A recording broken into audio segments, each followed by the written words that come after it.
Hello বন্ধুরা, কেমন আছো সবাই? তোমাদের স্বাগত জানাই আমাদের আজকের roaming around with Riju and জানায়। আজ আমাদের চায়না ভ্রমণের 7ম দিন।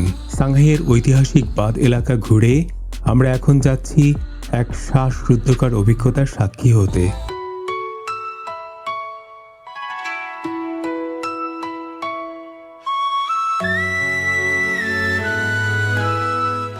আজকের মূল আকর্ষণ একটি দুর্দান্ত এবং রোমাঞ্চকর চাইনিজ অ্যাক্রোবেটিক শো, যা তোমাদের কল্পনাকেও হার মানাবে।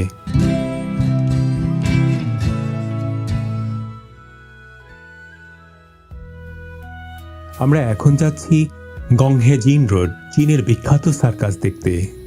তবে এটি কোনো সাধারণ তাঁবুর সার্কাস নয়, এটি হলো বিজ্ঞান আর শিল্পের এক অনন্য মহাকাব্য।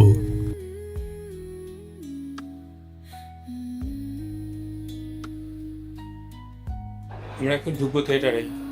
390 ইউয়ান খরচ করে আমরা যে হলের ভিতরে ঢুকলাম তার নির্মাণ ব্যয় শুনলে তোমাদের মাথা ঘুরে যাবে।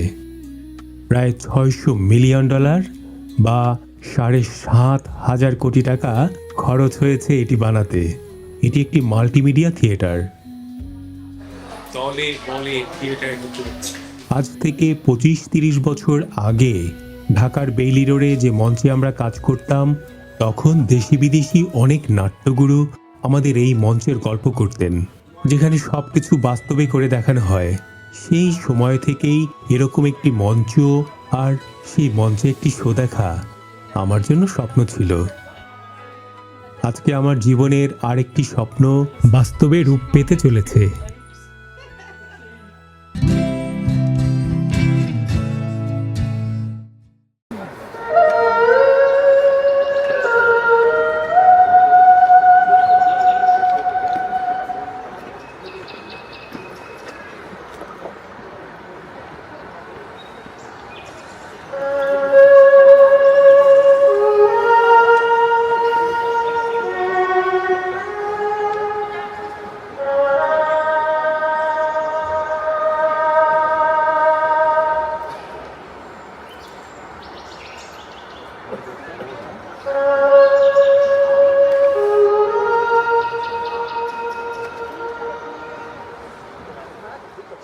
মঞ্চে ঢুকেই দেখি এক মায়াবী জগৎ। ঝর্ণার পানি এসে মিশেছে পদ্মপাতার পুকুরে। একজন শিল্পী ছাতা হাতে মঞ্চে ঢোকা মাত্রই শান্ত ঝর্ণা রুদ্রমূর্তি ধারণ করল।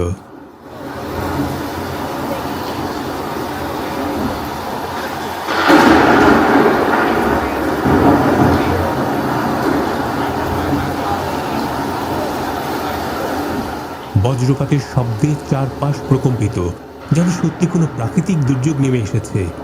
আর ঠিক সেই মুহূর্তেই সব মিলিয়ে গিয়ে পর্দায় হাজির হলো এক দ্রুতগামী বুলেট ট্রেন।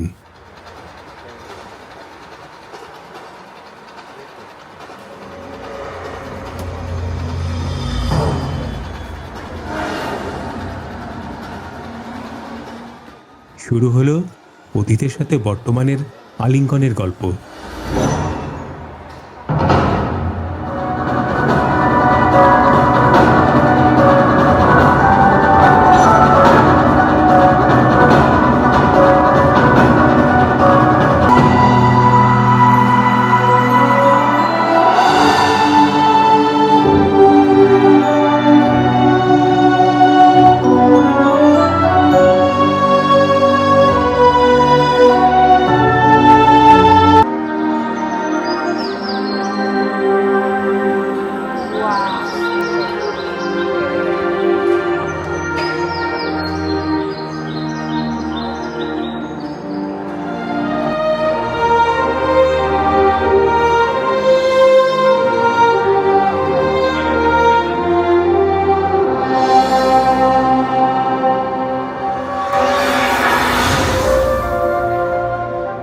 এখানে প্রতিটি পারফরমেন্স এতটাই জীবন্ত যে ক্যামেরা চালানো ভুলে আমি কেবল গভীর মগ্নে তাকিয়েছিলাম।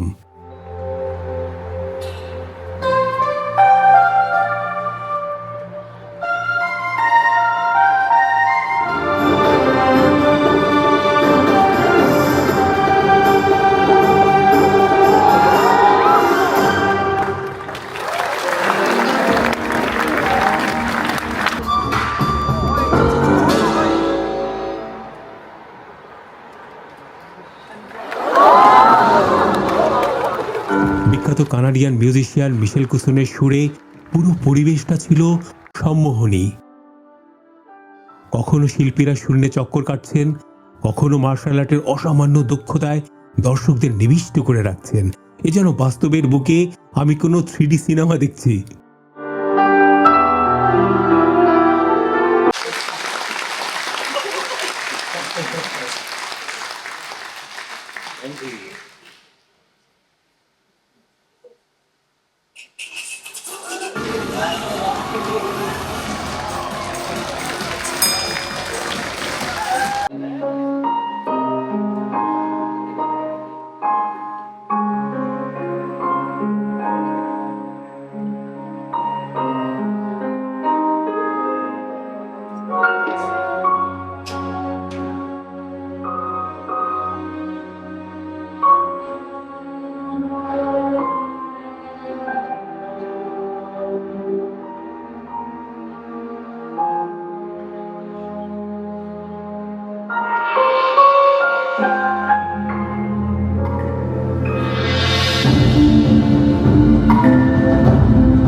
মঞ্চে বৃষ্টি পড়ছে, শিল্পীরা ছাতা মাথায় নেচে যাচ্ছে।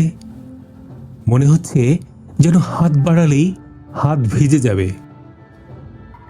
এটাই নতুন চীনের নতুন জাদু।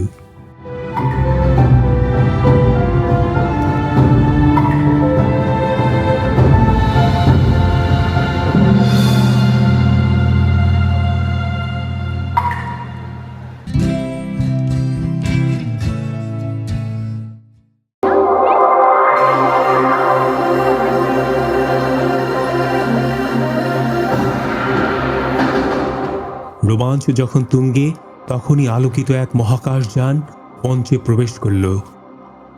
2003 সালে নভোচারী ইয়াং লিউয়ের সেই ঐতিহাসিক মুহূর্তকে এখানে শৈল্পিক রূপ দেয়া হয়েছে।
সব শেষে এক অপার্থিব পরিবেশে সঙ্গীতের মূর্ছনায় প্রেমিক প্রেমিকার দেখা হলো। তাদের সেই যুগল পরিবেশনা যেন এক অমর প্রেম কাব্য রচনা করল।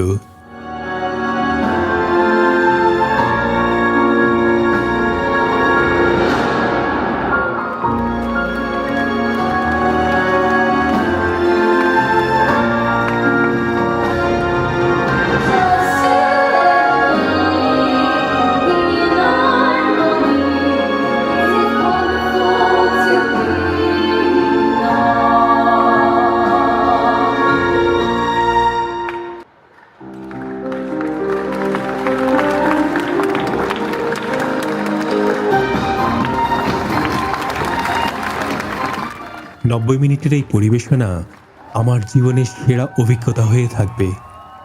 আমার মতে যারা মঞ্চকর্মী তাদের প্রত্যেকের এরকম মঞ্চ আর মঞ্চের শো দেখার সুযোগ হোক, সেই কামনা করি। ধন্যবাদ অ্যাঞ্জেলা এবং ট্রিপেডিলকে আমাদের এমন সুযোগ করে দেওয়ার জন্য।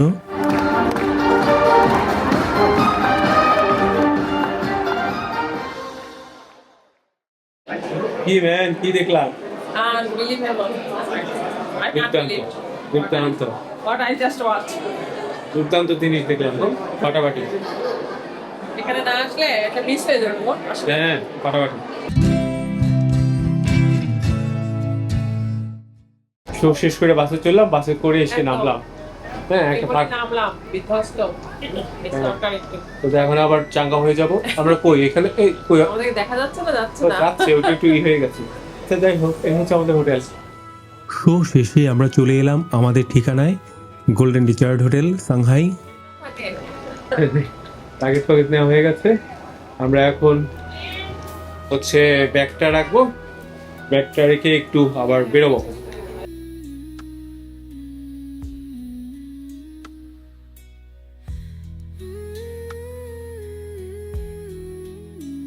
আমাদের কত হোটেল নাম্বার, রুম নাম্বার 734 734। ওকে চলো।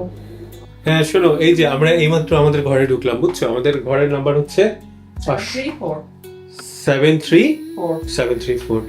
তো এইটা অনেক ভালো, এটা একদম সাংহাইয়ে, একদম সিটির মধ্যে। তো যার জন্য এটা ব্যাপার স্যাপার আলাদা, নিচের রিসেপশন ভালো, করিডোর সব ভালো আর কি। যাই হোক, আর এই হচ্ছে এটার চেহারা দেখো তোমরা, মানে ঢুকেই হাতের ডান পাশে হচ্ছে বাথরুম।